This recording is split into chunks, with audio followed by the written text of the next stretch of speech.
गुरुजी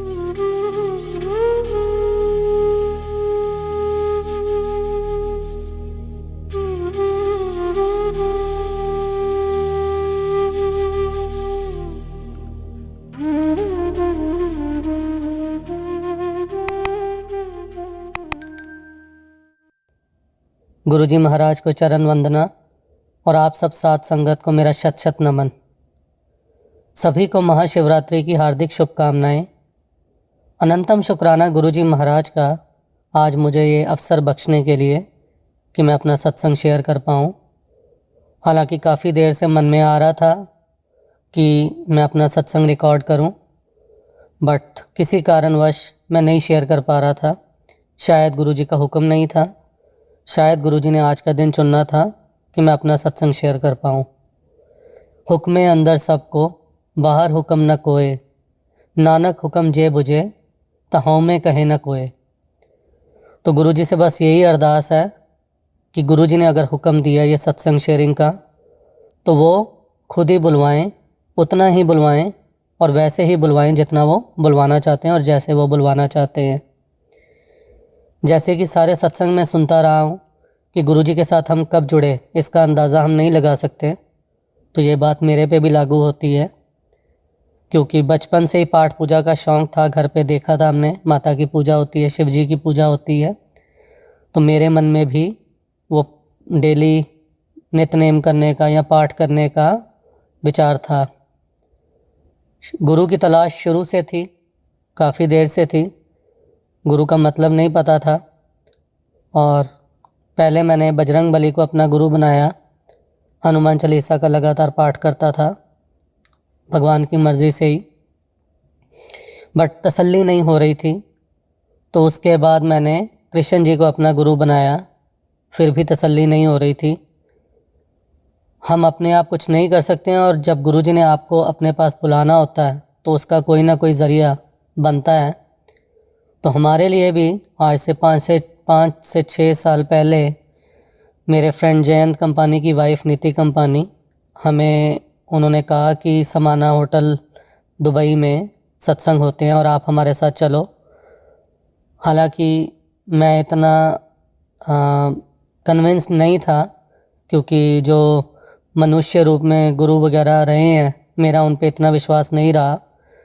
but फिर भी मैं, मेरी वाइफ, मेरे दोनों बच्चे, हम उनके साथ वहाँ गए। वहाँ जाके देखा बहुत ज़्यादा लाइटनिंग है, सब कुछ है, वाइट शीट्स बिछी हुई हैं, शबदवानी चल रही है। देखने में बड़ा एम्बियंस की अगर मैं बात करूं, क्योंकि मैं वही बोलूँगा जो सच है, जो मैंने उस टाइम सोचा, तो मेरे को बहुत अच्छी लगी। बट समहाउ वहाँ पे बैठने का मौका नहीं मिला, क्योंकि हमारे साथ बच्चे थे, तो हमें पीछे एक रूम में भेज दिया गया और वहाँ पे बहुत ज़्यादा बच्चों का शोर, भीड़, सब कुछ था। चाय आई, समोसा आया, हमने वो चाय समोसा खाया। चाय पी के नहीं आए थे घर से और हम वैसे ही शुरू से शाम को चाय पीने के शौकीन रहे हैं, तो हमने कहा चलो ठीक है, चाय और समोसा तो खाओ। वो खा के हमारा वहाँ पे मन नहीं लग रहा था, तो हमने वहाँ से निकलने का सोचा। हमने वहाँ से निकले हम, और हमने मैसेज किया उनको कि हम यहाँ से निकल रहे हैं, हम और ज़्यादा नहीं बैठ सकते, तो हम अपने घर आ गए। शायद गुरुजी की मर्ज़ी अभी नहीं थी, शुरुआत अभी नहीं होनी थी गुरुजी के साथ कनेक्ट करने की। और उसके बाद 2021 में प्रॉब्लम्स कुछ लाइफ में आनी शुरू हुई। शायद गुरुजी को पता होता है कि कब तक आप अपने आप मैनेज कर सकते हो और कब गुरुजी को आना पड़ता है आपका हाथ थामने के लिए, जब उनको लगता है कि अब आप गुरु के बिना गुजारा नहीं कर सकते। तो वही हुआ, 2021 में प्रॉब्लम्स आनी शुरू हुई ऑफिशियली, पर्सनली। और 1 अप्रैल 2021 को मैंने 14 डेज़ की लीव ली ऑफ़िस से, क्योंकि ऑफ़िस में काफ़ी परेशानी चल रही थी। और मैंने कहा कि चलो ब्रेक लेते हैं, देखते हैं, कुछ सोचते हैं क्या करना है आगे। तो 14 April was the last day of my leave. और 14 अप्रैल पहले 14 डेज़ जो वो छुट्टी थी, उसमें मैं लगातार अपने दोस्त जयंत को मिल रहा था और मैं देख रहा था कि वो सुबह और शाम गुरुजी के आगे दिया जलाता है। अब उसको मैंने कभी पाठ पूजा करते देखा नहीं था, उसका इतना विश्वास नहीं है पूजा पाठ में। उसके बावजूद वो गुरुजी के आगे दिया जला रहा था सुबह और शाम, तो देख के बहुत हैरानी हुई। और उसी ने फिर मेरे को 14 अप्रैल को कहा कि तुम गुरुजी का नाम लेके जो करना है वो करो, चीज़ें ठीक हो जाएंगी। 14 अप्रैल को मेरे को मेरे बॉस का फ़ोन आता है कि कल आओ ऑफिस लीव के बाद और आके रिज़ाइन करो।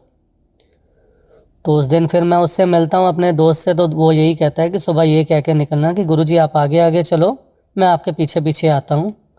तो अगले दिन सुबह उठ के मैंने यही किया, नहा धो के पाठ करके जो अपना डेली नित्यनेम है वो करके मैंने गुरुजी को कहा कि गुरुजी मेरा विश्वास इतना ज़्यादा है या नहीं है मेरे को नहीं पता, बट आप आगे आगे चलना, मैं आपके पीछे पीछे चलूँगा, जो आप करोगे वही सही होगा।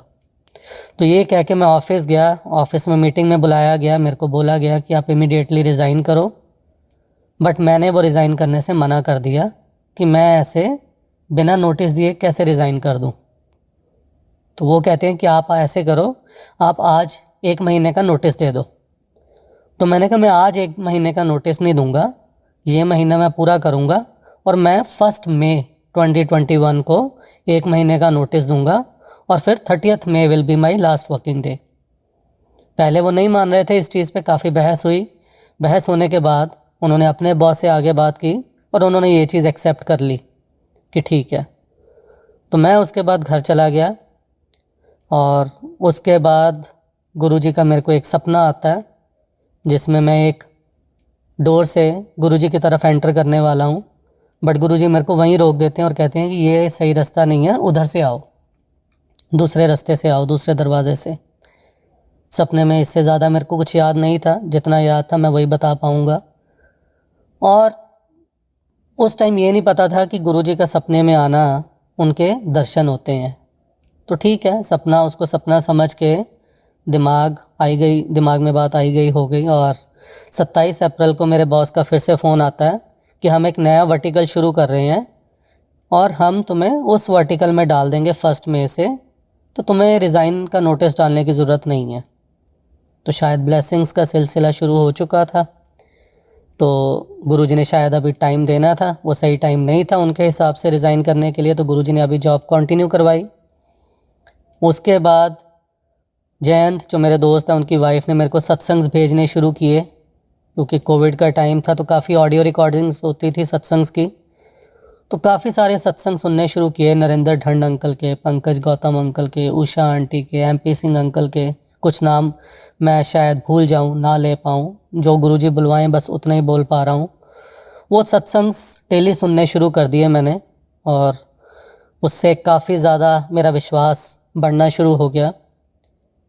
मन किया कि गुरुजी का स्वरूप मैं भी घर पे लाऊं। हमारे घर में नॉर्मली माता की फ़ोटो, शिव पार्वती की फ़ोटो, बजरंग बली, गणेश जी, ये सब मूर्तियां ही होती थी हमारे मंदिर में। बट मन किया तो निकल गया मैं, और घर से निकल के मैं एक शॉप पे जाता हूँ और सबसे ज़्यादा मेरा कनेक्शन एक ही स्वरूप से बार बार हो रहा था, ब्लू वाला जो स्वरूप है जिसमें गुरुजी चिन्ह पे हाथ रख के बैठे हैं। तो मैं उसको वो डेस्को से प्रिंट करवाता हूँ, वो घर आके उसको दीवार पे चिपकाता हूँ और उसकी मैं डेली डेली जोत जगानी उस पर शुरू कर देता हूँ हर सुबह, और शाम को भी शुरू कर देता हूँ। फिर उन्होंने ही मेरे को मंत्र जाप भी भेजा था, जो गुरुजी का मंत्र जाप है, तो वो भी डेली शुरू कर दिया गुरुजी की जोत जगा के। तो सिर्फ़ एक मंत्र जाप और जो शिव जी की आरती है वो करता था। शाम को भी आदत पड़ गई यही, गुरुजी की मर्ज़ी से शाम को भी करना शुरू कर दिया। और गुरुजी एक दिन फिर से सपने में आए जिसमें मैं व्हील चेयर पे हूँ और लंगर शुरू होने वाला है। मैं लंगर, जैसे ही लंगर की अनाउंसमेंट होती है, मैं व्हील चेयर लेके अंदर जाना चाहता हूँ, बट सेवादार मेरे को रोक देते हैं। वो कहते हैं कि आप व्हील चेयर अंदर लेके नहीं जा सकते। तो मैं व्हील चेयर से उठता हूँ और भाग के लंगर करने के लिए अंदर चला जाता हूँ। तो वो भी एक सपना था गुरुजी का, जिसमें उन्होंने मेरे को ड्रीम दर्शन दिए, जो आज की डेट में पता चलता है कि that was a form of blessing only. और गुरुजी के कनेक्ट करने के अपने तरीके हैं और ये उन तरीक़ों में से एक है। तो लाइफ कंटिन्यू चलने लग गई, मेरा विश्वास धीरे धीरे बढ़ रहा था। और तब सत्संग के बारे में इतना नहीं पता था कि सत्संग होते हैं। तो ऑफिस जाना शुरू किया, बट ऑफिस में प्रॉब्लम्स अभी भी कंटिन्यूड थी। उसके बाद अगस्त में फिर से मेरे बॉसेस कहना शुरू कर देते हैं कि आपको रिज़ाइन करना पड़ेगा। और समहाउ 1 सितंबर को मैं 1 महीने का नोटिस डाल देता हूँ। संगत जी, कुछ बातें बीच में हो सकता है मैं भूल जाऊँ या उसका सुनाने का जो क्रम है वो इधर उधर हो, तो उसके लिए माफ़ करना। अब उसमें मीनवाइल हम घर भी चेंज करने का सोच रहे थे और हमने काफ़ी घर देखने शुरू किए एक एरिया में। वहाँ पे घर एक देखा हमने जो गुरुजी बार बार हमें कह रहे थे लेने के लिए। समहाउ हम ले नहीं पा रहे थे, बट क्योंकि गुरुजी की मर्ज़ी उसी घर में थी तो गुरुजी ने शिफ्टिंग करवाई 1 सितंबर 2021 को उस घर में, जिसे हम गुरुजी निवास कहते हैं। उनके साथ ही हम रहते हैं वहाँ पे। तो 1 सितंबर को साथ में मैंने 1 मंथ नोटिस दिया अपनी कंपनी में। मेरे बॉसेस ने मेरे को कहा कि you don't have to come to office, आप घर पे ही रहो और आपको जो नोटिस पे है वो मिल जाएगी। तो ठीक है, घर पे रहना शुरू कर दिया। सुबह और शाम की जोत की रूटीन बन चुकी थी और अब मेरी वाइफ भी गुरुजी से कनेक्ट होने लग गई थी। तो हम बस अपना डेली रूटीन, मैं अपना जॉब स्ट्रगल शुरू किया, जॉब देखनी शुरू की। बट अभी ये नहीं पता था कि जब तक जॉब नहीं मिलती तो हम गुजारा कैसे करेंगे। अब उसमें गुरुजी ने कुछ दिमाग में डाला और हमने सोचा कि कार सेल कर देते हैं तो उससे थोड़ा टाइम निकल जाएगा। उस कार को सेल करने के लिए मैं पहले भी 2-3 बार गया था। सेल करने जाता था, प्राइस अच्छी लगती थी, मैं उसको बेचने के लिए एग्री करता था, कॉन्ट्रैक्ट बनता था और मैं कॉन्ट्रैक्ट साइन नहीं कर पाता था। अपने पापा के साथ जाके लाया था वो मैं 10 सितंबर 2015 को। तो अंदर से ज़रूरत भी थी बट नहीं बेच पा रहा था। लेकिन 10 सितंबर को, इनफैक्ट 11 सितंबर को क्या होता है कि 10 सितंबर को ही हम शाम को निकलते हैं घर से। हमारे घर में जो पार्किंग है उसमें एक बैरिकेड है, उसका एक रिमोट है। तो मैं, मेरी वाइफ, दोनों बच्चे, हम निकलते हैं घर से, रिमोट से बैरिकेड ओपन करके जाते हैं एक जगह। तो मैं और मेरे बच्चे दोनों कार में ही रहते हैं हम। मेरी वाइफ उतर के थोड़ी सी ग्रॉसरी लेती है और वो वापस आके बैठ जाती है। वहाँ से हम खाना पैक करवा के हम वापस घर आते हैं। बैरिकेड खोलने के लिए मैं रिमोट ढूंढने की कोशिश करता हूँ तो वो रिमोट मेरे को पूरी कार में कहीं नहीं दिखता। मेरे बच्चे भी ढूंढते हैं, वाइफ भी ढूंढती है, हमें वो रिमोट कहीं नहीं दिखता। हम पूरी कोशिश कर लेते हैं, जबकि मैं कार में बैठे बैठे मैंने वो रिमोट से बैरिकेड खोला था और मैं कार से उतरा भी नहीं। तो समझ नहीं आया कि वो रिमोट कहाँ है। बट अंदर नहीं पार्क कर सकते थे तो बाहर एक कच्चा प्लॉट है बिल्कुल ऑपोजिट। तो मैं सोचता हूँ कि अभी रात होगी, रात को यहीं पार्क कर देता हूँ, कल सुबह देखेंगे। अपनी कार में कच्चे में पार्क कर देता हूँ, वापस आ जाते हैं घर पे, खाना खाते हैं, सो जाते हैं। और अगले दिन सुबह उठ के मैं सुबह 7 बजे सोचता हूँ कि दिन की रोशनी है, मैं एक बार जाके देख के आऊँ। पूरी कार में दोबारा मैं रिमोट ढूंढने की कोशिश करता हूँ बट रिमोट नहीं मिल पाता। और उसके बाद मेरी वाइफ भी जाती है एक बार, वो भी पूरी कोशिश करती है, उसको भी रिमोट नहीं मिल पाता। तो 9:30 पौने 10 बजे मुझे कहीं जाना था। तो मैं सोचता हूँ कि चलो अब रिमोट तो मिल नहीं रहा, पैसे दे के दोबारा नया ले लेंगे इनसे, लैंडलॉर्ड से। फ़िलहाल जो काम करके आना है वो मैं काम करके आऊँ। नीचे आता हूँ तो एक स्लिप लगी होती है, if you want to sell your car please contact at this number. अब ये बहुत अनयूजुअल है कि ऐसे कार पे कोई आके स्लिप लगा दे रेजिडेंशियल एरिया में। नॉर्मली ऐसे नहीं होता यहाँ दुबई में। मैं वो स्लिप उठा के उस पर फ़ोन करता हूँ तो मैं उनको बोलता हूँ कि आपने स्लिप लगाई है। वो कहते वल्ला you want to sell your car, he seems to be an Arabic guy. तो मैं कहता हूँ यस। तो वो पूछता है कि कितने में, और मैं जो प्राइस एक्चुअली मार्केट में कोट हो रही थी उससे 15-20 हज़ार एक्स्ट्रा बता के बोलता हूँ। और वो प्राइस वो कहता है कि बहुत ज़्यादा है, क्योंकि एक तरफ ज़रूरत हो रही है, गुरुजी एक इशारा दे रहे हैं कि फ़िलहाल कार को सेल कर दो, उससे टाइम निकल जाएगा। दूसरी तरफ वही कि मन में आ रहा है कि कार नहीं बेचना चाहता। बट फिर मैंने प्राइस ऐसी कोट कर दी कि कुछ चीज़ें, कुछ फिगर्स अगर गुरुजी बुलवाना चाहें तो मैं बोल दूंगा। तो 72,000 दिरहम मैंने कोट किया जो उनको बहुत ज़्यादा लगा। तो वो कहते हैं कि ये तो बहुत ज़्यादा है। मैंने कहा मैं इससे कम नहीं बेचना चाहता। मेरा इरादा था कि अगर मना कर देगा तो इसका मतलब आज्ञा नहीं है गुरुजी की और मैं नहीं बेचूंगा, कुछ और इंतज़ाम हो जाएगा।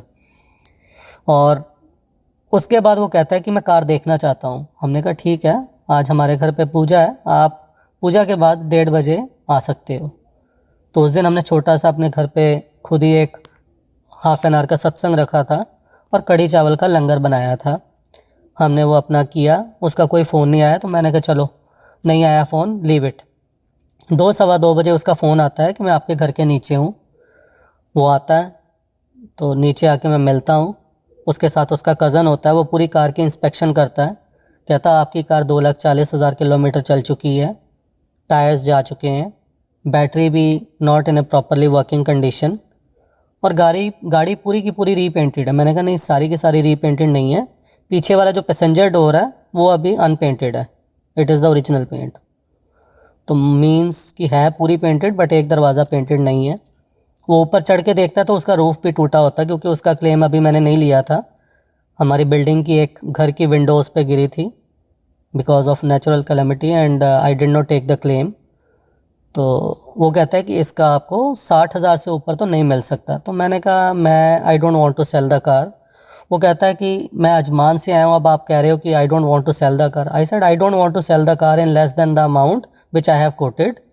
तो आप देख लो आपको लेनी है तो। इमीडिएटली वो 1,000 दिरहम का एक नोट मेरे हाथ में देता है और मेरे को होता है कि अब मैं मना कैसे करूँ उसको, अब तो मैं मना कर ही नहीं सकता। और वो भी कहता है कि मैं इसको बेस्ट विशेस के साथ आपको दे रहा हूँ, आप भी अब मना मत करो और इसको क्लोज़ करो। मैं उसको ले लेता हूँ, ऊपर जाके वाइफ को बताता हूँ और वो कहता है कि इमीडिएटली साथ चलो, हम कार को ट्रांसफ़र कराते हैं। हम वहाँ पे जाते हैं, वो कैश गिन के मेरे को दे रहा है, बट मेरे दिमाग में डाउट आ रहा है कि जो अमाउंट वो उसने एग्री की है उस अमाउंट की वर्थ नहीं है उतनी कार की, तो वो कैसे दे रहा है, कहीं ये नकली नोट तो नहीं है। तो मैं उसको रिक्वेस्ट करता हूँ कि आप बैंक में चलकर इसको डिपॉजिट कराओ। वो मेरे साथ चलता है बैंक में और डिपॉजिट कराता है, तो वो कार फाइनली चली जाती है।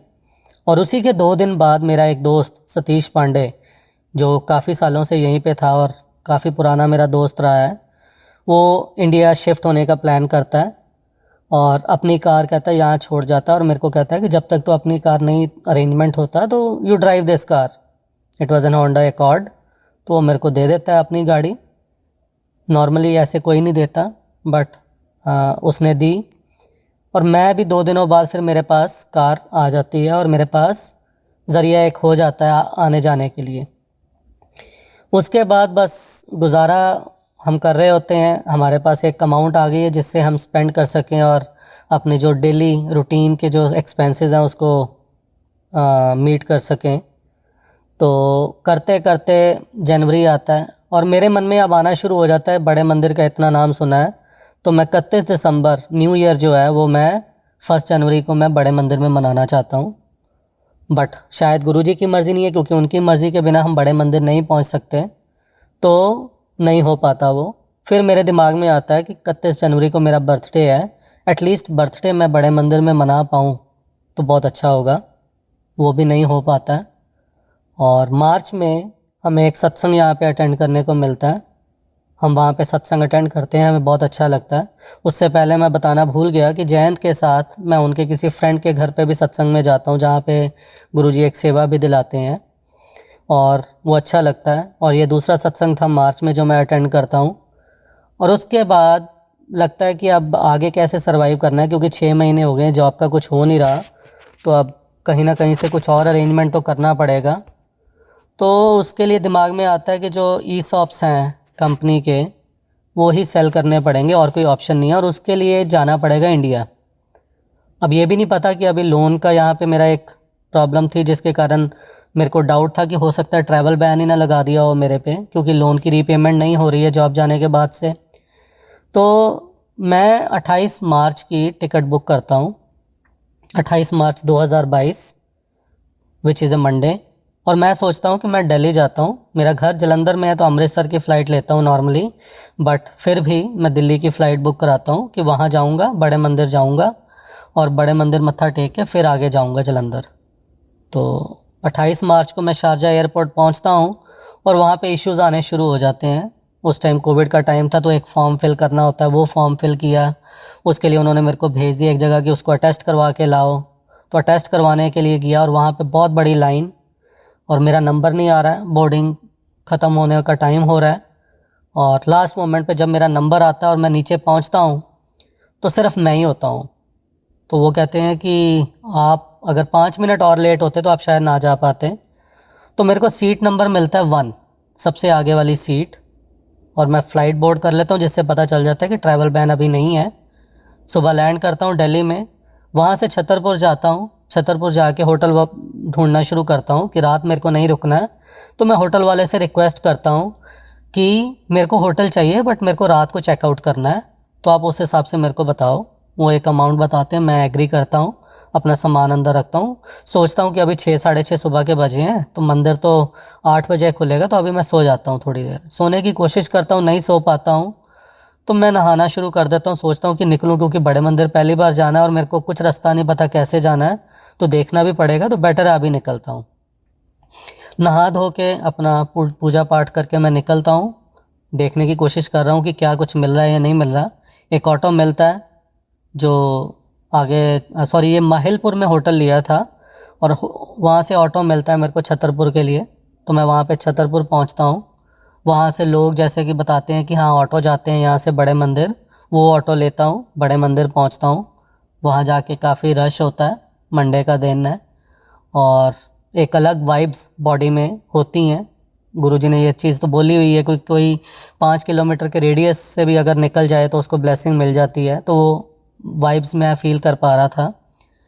बड़े मंदिर पहुंचता हूँ अंदर, तो अंदर जाके बहुत अच्छा लगता है। वाकई जैसे कि सत्संग में सुना था कि स्वर्ग जैसी फीलिंग आती है। वहाँ पे एक जगह मेरे को बिठा देते हैं, वहाँ पे मेरे को प्रसाद मिलता है, अपना ब्रेड पकोड़ा और चाय, I guess it was bread pakora. तो वो मेरे को मिलता है, मैं लेता हूँ वो। और उसके बाद एक अंकल आके मेरे को कहते हैं कि अंकल आ गया है। तो मैं उनको कहता हूँ कि अंकल थोड़ी देर मैं और रुकना चाहूँगा, दुबई से आया हूँ, तो बार बार पता नहीं दोबारा कब मौका मिले। तो वो मेरे को 1 कप चाय और दे देते हैं वहीं पे। वो पी के फिर से मेरे को कहते हैं आ गया। तो मैं फिर वही रिक्वेस्ट करता हूँ दोबारा, तो वो मेरे को एक अलग जगह ऑपोजिट डायरेक्शन में भेज देते हैं कि अब वहाँ जाके बैठ जाओ, यहाँ से अभी संगत जानी शुरू होगी, अब वहाँ जाके 1 कप चाय प्रसाद और ले लो। वहाँ जाके मैं बैठ जाता हूँ, चाय प्रसाद ले रहा हूँ। इतने में एक सेवादार एक आंटी को लेके आते हैं कि ये भी दुबई से आए हैं। तो वो आंटी मेरे को ग्रीट करते हैं, जय गुरु जी, और कहते हैं मैं भी दुबई से हूँ। मैंने कहा अच्छी बात है, आपको मिलूँगा मैं वापस आके। और उसके बाद मैं भी फिर आ गया, मेरे को लेके मैं निकल जाता हूँ वहाँ से। अब मैं उनको पूछता हूँ कि जल प्रसाद कहाँ से मिलेगा। वो कहते हैं कि इस टाइम जल प्रसाद वगैरह नॉर्मली नहीं देते हैं, बट जहाँ पे जोड़ा घर है वहाँ पे वो एक अंकल मेरे को कहते हैं कि मेरा भी बेटा दुबई में है, आप ये लो जल प्रसाद ले जाओ आप। उनसे मैं पूछता हूँ स्वरूप कहाँ मिलेगा, तो वो मेरे को हट की तरफ इशारा करते हैं। तो वो वहाँ जाके मैं स्वरूप की रिक्वेस्ट करता हूँ उनसे। वो कहते हैं कि ये पॉकेट स्वरूप आप रख लो और एक कार का स्टिकर। तो मैं उनको कहता हूँ कि मेरे को बड़ा स्वरूप चाहिए। वो कहते हैं बड़े स्वरूप तो नहीं है, ख़त्म है। तो मैंने रिक्वेस्ट की कि मैं दुबई से आया हूँ, मेरे को तो बड़ा स्वरूप चाहिए। वो कहते हैं कि आपने सत्संग करना है। अब उस टाइम मन में कुछ आया नहीं, तो मैंने कहा हाँ जी मैंने सत्संग करना है जाके। वो मेरे को एक बड़ा स्वरूप देते हैं जो त्रिमूर्ति वाला गुरु जी का, ब्रह्मा विष्णु महेश वाला, और अच्छा बड़ा साइज़ था। वो मैं लेता हूँ और वहाँ से मैं निकल पड़ता हूँ। सारी संगत जो निकल रही है वो देख रही है कि बड़ा स्वरूप तो किसी को मिल नहीं रहा और ये अंकल तो बड़ा स्वरूप लेके आ रहे हैं। तो मैं ऑटो लेके वापस होटल पहुँचता हूँ। एक अलग सी खुशी है मन में। वहाँ जाके सिम कार्ड का अरेंजमेंट करता हूँ, दोपहर को खाना वगैरह करता हूँ। तो मैं सोचता हूँ कि जलंधर तो जाना ही है और बस जो है रात को जाएगी 10:30 बजे के आसपास, तो क्यों ना मैं एक बार बड़े मंदिर का एक और चक्कर लगा लूँ। अब गुरुजी की आज्ञा होगी तभी मैं लगा पा रहा हूँ। तो मैं फिर से वहाँ पे 5 बजे पहुँच जाता हूँ और 5 बजे जाके फिर से मेरे को पनीर पकौड़ा और चाय प्रसाद मिलता है। मैं वो लेता हूँ। वो लेते हुए पहला कप गिर जाता है, तो उसके बाद वो कहते हैं जी आपको आ गया। तो मैंने कहा ये गिर गया था, मेरे पैरों पे गिर जाता। वो भी गुरुजी का कष्ट काटने का कोई ना कोई तरीका होगा जो आज मेरी समझ में आता है, उस टाइम इतनी समझ नहीं थी इस बारे में। तो मैं उनको रिक्वेस्ट करता हूँ कि मेरे को थोड़ी देर बैठने दो और मैं दुबई से आया हूँ, दोबारा पता नहीं कब आ पाऊँ। तो मेरे को वो दूसरी डायरेक्शन में भेज देते हैं कि आप वहाँ जाके बैठ जाओ पीछे और चाय प्रसाद ले लो। तो मैं फिर से चाय प्रसाद लेता हूँ उस दिन। और चाय प्रसाद लेके फिर से एक अंकल आते हैं, वो कहते हैं, सेवादार आते हैं, वो कहते हैं कि आपको आ गया है। मैं फिर से वही रिक्वेस्ट करता हूँ। वो मेरे को थोड़ा आगे बिठा देते हैं कि आप आगे आके बैठ जाओ। मैं आगे आके बैठता हूँ, एक कप चाय प्रसाद लेता हूँ, फिर से वो आज्ञा देते हैं और फिर से मैं वही रिक्वेस्ट करता हूँ। मैं उतनी ही बार रिक्वेस्ट का बता रहा हूँ जितनी बार मैंने एक्चुअल में वहाँ से रिक्वेस्ट की थी और चाय प्रसाद लिया था। और अगर गुरुजी अगर बाय चांस एक आधा नंबर ऊपर नीचे हुआ हो तो माफ़ कर देना। तो वहाँ पे चाय प्रसाद लेने के बाद जब आखिरी बार आप वो सेम अंकल सेवादार जो होते हैं वो मेरे को आके कहते हैं कि अंकल अब आप काफ़ी देर से बैठे हो, अब आपको आ गया है। तो मैंने कहा अंकल थोड़ी देर और बैठने दो, उसके बाद मैं चला जाऊँगा। तो वो मेरे को एक अलग डायरेक्शन में, जहाँ से एग्ज़िट पॉइंट है वहाँ पे जो लाइंस लगी होती हैं वहाँ पे जाके बैठने को बोल देते हैं। मैं वहाँ जाके बैठ जाता हूँ और वहाँ पे जाके चाय प्रसाद लेता हूँ। 6:50 के आसपास का टाइम था। चाय प्रसाद लेता हूँ, ख़त्म करता हूँ। 7 बजे साथ ही वहाँ पे मंत्र जाप शुरू हो जाता है। अब मंत्र जाप जो चलता है 7 से 8 चलता है, 1 घंटा, और मैं अपनी आंखें बंद कर लेता हूँ। उतनी देर में शायद, अब गुरुजी माफ़ करे अगर मैं उसको इग्नोर कर रहा था, लोग कुछ सेवादारों ने आके कहा अंकल आ गया है, अंकल आ गया है, बट मैंने अपनी आंखें बंद ही रखी। ये शो किया कि मैं तो ध्यान में हूँ और मेरे को कुछ समझ में नहीं आ रहा है। तो इसलिए मैंने वो आवाज़ को इग्नोर किया, सेवादारों की बात को इग्नोर किया और मैं बैठा रहा वहाँ पे, मंत्र जाप करता रहा। 8 बजे मंत्र जाप ख़त्म हुआ, तब मैं उठा। वहाँ से फिर मैंने जल प्रसाद की रिक्वेस्ट की, मेरे को एक जल प्रसाद की बॉटल मिली और फिर मैंने स्वरूप का पूछा तो फिर उन्होंने हट की तरफ इशारा किया और मैं हट की तरफ जाता हूँ। वहाँ जाके फिर से मेरे को एक छोटा स्वरूप मिलता है। स्वरूप का लालच शायद उस दिन से शुरू हुआ था मेरा। तो मैं फिर से उनको कहता हूँ कि मेरे को बड़ा स्वरूप चाहिए। वो कहते हैं बड़े स्वरूप बिल्कुल ख़त्म है, आज तो नहीं मिल सकता। मैं फिर से रिक्वेस्ट करता हूँ कि मैं बहुत दूर से आया हूँ। तो एक अंकल कहते हैं आप 10 मिनट रुको, मैं देखता हूँ। वो अंदर जाते हैं। वो एक जो त्रिमूर्ति वाला स्वरूप जो मेरे को सुबह मिला था, उससे थोड़ा सा बड़ा और थोड़ा सा बड़ा स्वरूप सेम त्रिमूर्ति वाला ला के मेरे को पकड़ा देते हैं। अब मेरे को बहुत अच्छा लगता है वो स्वरूप लेके, और मैं फिर से लेके जा रहा हूँ। सारी संगत मेरी तरफ देख रही कि इतना बड़ा स्वरूप इनको मिला है, हमें तो मिला नहीं, हम सबको तो मना कर दिया। और ऐसे ही एक कार आके रुकती है कि आप कहाँ जा रहे हो। तो मैंने उनको कहा कि मैं वहाँ पे रह रहा हूँ माहिलपुर में एक होटल में और वहाँ जाना है मेरे को। तो वो कहते हैं कि हम आपको मोड़ तक छोड़ देते हैं। मैंने कहा ठीक है।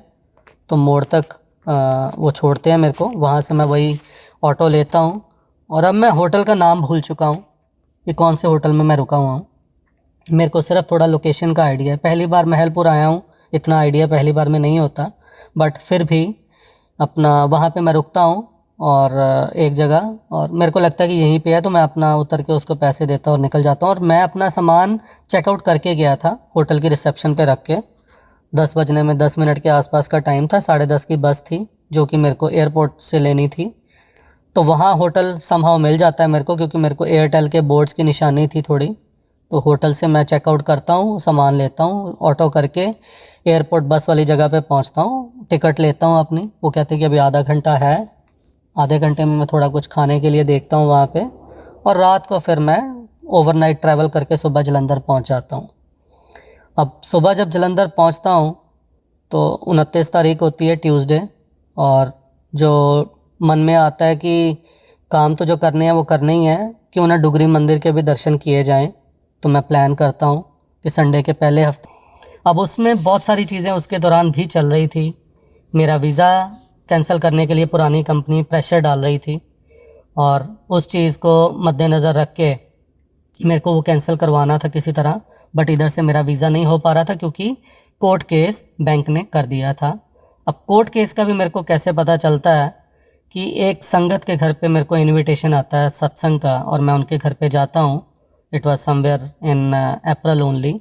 और वहाँ जाके मेरे को पता चलता है कि पता नहीं चलता, वहाँ जाके मैं बैठ जाता हूँ। सेवा की आज्ञा नहीं होती है तो सिमरन कर रहा होता हूँ, और उसमें एक शब्द चल रहा होता है व्याख्या वाला, जिसमें कोर्ट केस से रिलेटेड ही कुछ चल रहा होता है। तो मैं अपने आप को रिलेट करना शुरू करता हूँ। सत्संग के दौरान मैं फ़ोन कभी यूज़ नहीं करता हूँ। अपना फ़ोन हमेशा सत्संग, सेवा और सिमरन के टाइम पे मैं साइलेंट करके साइड पे रख देता हूँ। तो जब मैं फ्री होता हूँ सत्संग से और फ़ोन देखता हूँ, वहाँ पे बहुत सारी मिस्ड कॉल्स आई हुई थी एडवोकेट की, और मैसेजेस भी आए हुए थे कि मेरा कोर्ट केस हो चुका है और मेरी हेयरिंग है 18 अप्रैल को, और मेरा अरेस्ट वारंट भी है और मेरे को वीज़ा कैंसिल कराने के लिए वहाँ पे नहीं जाना चाहिए, क्योंकि हो सकता है वो वहीं पे मेरे को अरेस्ट कर लें। तो एक तरफ से होता है कि गुरुजी के सत्संग में हूँ, बट अभी वो अवस्था नहीं आई फुल सरेंडर वाली, तो एक टेंशन दिमाग में होना लाजमी है। मेरे दिमाग में भी वो टेंशन आ जाती है, बट फिर वहाँ से मेरे को ब्लेसिंग के तौर पे एक स्वरूप मिलता है। वो स्वरूप लेके मैं शुक्राना गुरुजी कह के घर आता हूँ। घर आके मैं बात करता हूँ वाइफ से कि ऐसे ऐसे कोर्ट केस है, और उन्होंने तो कहा कि वीज़ा कैंसिल करवाने पे भी आपको वहाँ पे अरेस्ट कर सकते हैं, तो आप वहाँ पे मत जाना। 18 अप्रैल को डेट है। अब 18 अप्रैल को वहाँ पे मैं जाता हूँ, जहाँ पे जो दुबई कोर्ट का जो हेयरिंग जहाँ पे होती है, एक दिन पहले जाता हूँ मैं। उनको जाके पूछता हूँ कि ऐसे ऐसे है केस की हेयरिंग कल, तो ऐसा तो नहीं होता, क्योंकि मन में एक डर चल रहा है। निर्भव निर्वैर इज़ नॉट द अवस्था which I had at that time. तो मैं जाके उनको पूछता हूँ कि यहाँ से ऐसे एकदम से अरेस्ट तो नहीं कर लेंगे? कहते व्हाट अरेस्ट? मैं क्या, there is an arrest warrant also no? कहते yes, but after court hearing वो पुलिस आपको खुद से बुला के करती है, ऐसे यहाँ से कुछ नहीं होता, ये तो कोर्ट है। मैंने कहा ठीक है। तो अगले दिन मैं सुबह आता हूँ, अपने साथ गुरुजी की बुक लेता हूँ एक। इट वाज 18 अप्रैल, और मैं गुरुजी को कहता हूँ कि गुरुजी आप देख लेना जो भी है। और रास्ते में ये भी मन में आता है कि गुरुजी बस जो करना आपने करना है, तो आप देख लेना कि उसका क्या करना है क्या नहीं। मैं जाता हूँ हेयरिंग पे, और वो मेरे को अरबिक में पहले बोल रहे होते हैं और इंग्लिश में मैं बोलता हूँ, तो वो मेरे को कहते हैं सबमिट योर डॉक्यूमेंट्स, और उसके बाद वो वहाँ पे ख़त्म कर देते हैं उस हेयरिंग को। और एक नई डेट मिल जाती है मेरे को 25 अप्रैल की। मैं आ जाता हूँ। मेरे को तो पता नहीं कौन से डॉक्यूमेंट सबमिट करने हैं, क्योंकि कोई बात समझ में नहीं आती। और बाहर आता हूँ तो उनको भी पूछता हूँ, वो भी यही कहते हैं कि न्यू डेट, और मैं न्यू डेट सोच के ही चला आता हूँ। इतनी देर में मैं एक संगत जो एडवोकेट भी हैं उनको कांटेक्ट करता हूँ, तो वो भी यही कहते हैं कि आप हेयरिंग अटेंड करो उस दिन फिर। और उस दिन मैं जब फिर से हेयरिंग पे जाता हूँ, तो दिव्या आभा बुक अपने साथ लेके जाता हूँ कि गुरुजी आप देख लेना। और वो जो जज होता है उस टाइम मेरे को बहुत ज़्यादा डांटता है गुस्से से, और कहता है कि we have given enough time to you, now you have to make sure that you submit the documents as soon as possible within next 5 days, else we will, हम फैसला जो है वो सुना देंगे। और वो डेट डालता है शायद 2 मई की, 1 मई और 2 मई की, मेरे को पूरी तरह से याद नहीं है। 2 मई की डालता है, क्योंकि 1 मई को तो हमारे घर पे सत्संग था, और 1 मई को उससे पहले मंडे सत्संग शुरू करवाते। गुरुजी की आज्ञा होती है कि इस नई जॉब में मेरी छुट्टी जो है वो हर मंडे है, तो मैं मंडे सत्संग घर पे करूं छुट्टी वाले दिन। तो 1 मई को सत्संग होता है, 2 मई को मैं कोर्ट हेयरिंग के लिए जाता हूं। और फिर से वो एक ही बात बोलता है काफ़ी एंग्रीली, और मेरे को कहता है कि documents have to be submitted and 4th May हम फैसला सुना देंगे। 2 मई को मैं फिर से वापस आता हूँ, और 4th मई तक मैं क्या करता हूँ कि मैं 3rd मई को एक ड्राफ्ट करता हूँ लेटर, जो गुरुजी दिमाग में डालते हैं कि अपनी प्ली, अपनी रिक्वेस्ट मैं ड्राफ्ट करूँ। उस ड्राफ्ट को मैं भेज देता हूँ उन संगत को, उनको भेज के कहता हूँ कि आप इसको लीगलाइज लैंग्वेज में थोड़ा ट्रांसलेट करके एक नए तरीके से आप दे दो। तो वो मेरे को उसको लीगलाइज तरीके में इंग्लिश में देते हैं। मैं इनको कहता हूँ कि इसको अरबिक में ट्रांसलेट करना पड़ेगा, क्योंकि वो इंग्लिश में अपलोड नहीं करेंगे। और इट वाज 3rd मई, और शाम का टाइम है, और 6:30 पौने 7 बजे वो कहते हैं कि आप ऐसे करो, आप चलो कोर्ट की तरफ, कोर्ट बंद हो जाता है 7:30, तब तक मैं ट्रांसलेट करके आपको भिजवाती हूँ। मैं मेट्रो लेता हूँ, वहाँ पहुँचता हूँ, 7:15 7:20 का टाइम है। मीनवाइल मेरे पास ये अरबिक ट्रांसलेशन आ जाती है। उनको जाके कहता हूँ कि, वो कहते हैं वल्ला इट इज़ क्लोज्ड, 7:30 हो गए होते हैं उस टाइम तक। बट एक लेडी पीछे बैठी होती है, तो वो कहती है कि इनको टोकन दे दो और उसके बाद बंद कर दो। मेरे को टोकन मिल जाता है। मैं जाके उनको वो डॉक्यूमेंट्स दिखाता हूँ कि ये अपलोड करने हैं, कल हेयरिंग है। और वो कहते हैं कि you have to deposit 105 dirham, 100 dirham plus VAT. तो मैं उनको कहता हूँ कि मेरे पास तो इतने नहीं हैं, आई हैव ओनली 52 दिरहम। तो वो कहते हैं कि 50% वो वेवर कर देते हैं, और कैशियर को बोल देते हैं कि इनसे 52 दिरहम ले लो। अब this is again not a coincidence, 52 is again 7। और वो मेरे को वहाँ पे डिपॉजिट मैं करता हूँ। डिपॉजिट करने के बाद मेरे को रिसीट मिलती है, मैं रिसीट लेके चला आता हूँ। अगले दिन सुबह हेयरिंग है, 4th मई को मैं वहाँ पे जाता हूँ।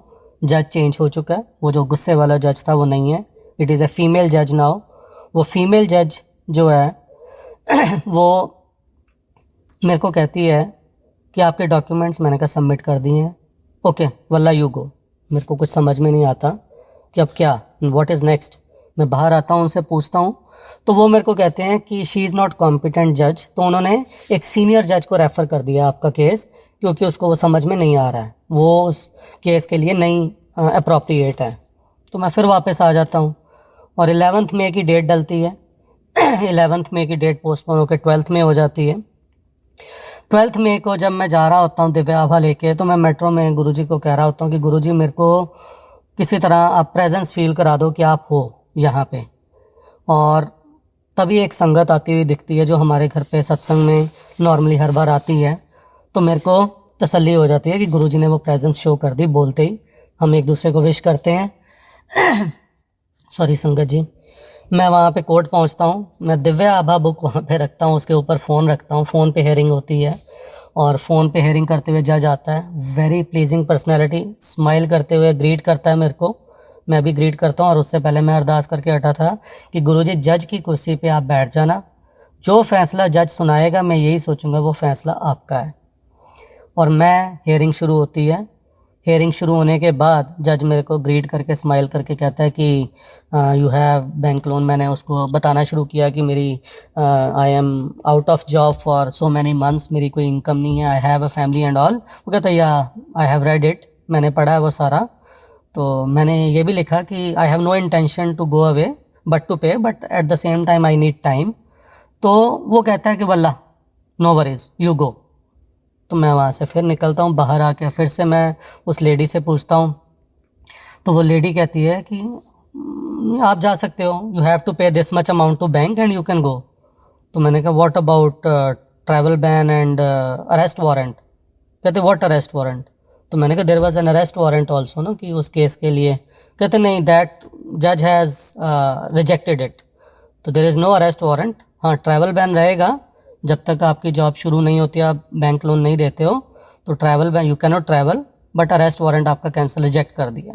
और वो जजमेंट लेटर मेरे को देते हैं और मैं बाहर आता हूँ, अपनी वाइफ को फ़ोन करता हूँ और गुरुजी को शुक्राना करता हूँ कि गुरुजी एटलीस्ट अरेस्ट वारंट आपने नहीं होने दिया, otherwise it would have been. Otherwise मैं झूठ नहीं बोलूँगा, 2 महीने 3 महीने पहले से मैंने प्रिपेयर करना भी शुरू कर दिया था, घर पे भी और ख़ुद को भी, कि हो सकता है कि जेल जाना पड़े।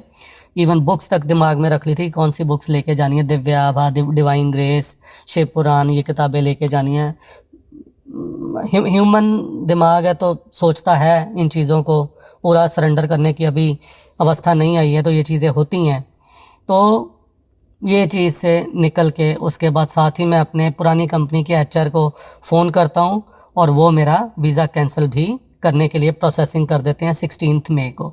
अब नई दिक्कत ये है कि जो फैमिली वीज़ा होल्ड करवाया हुआ था उसकी वैलिडिटी 28 मई तक है, और वो पॉसिबल नहीं है कि 16 मई को मैं अपना वीज़ा कैंसिल करवा रहा हूँ और 28 मई से पहले पहले मैं वीज़ा लगवा सकूँ, क्योंकि उसमें मेडिकल होना है, उसमें पहले लेबर कॉन्ट्रैक्ट बनना है, सब कुछ होना है, मेरी कंपनी ने करना है।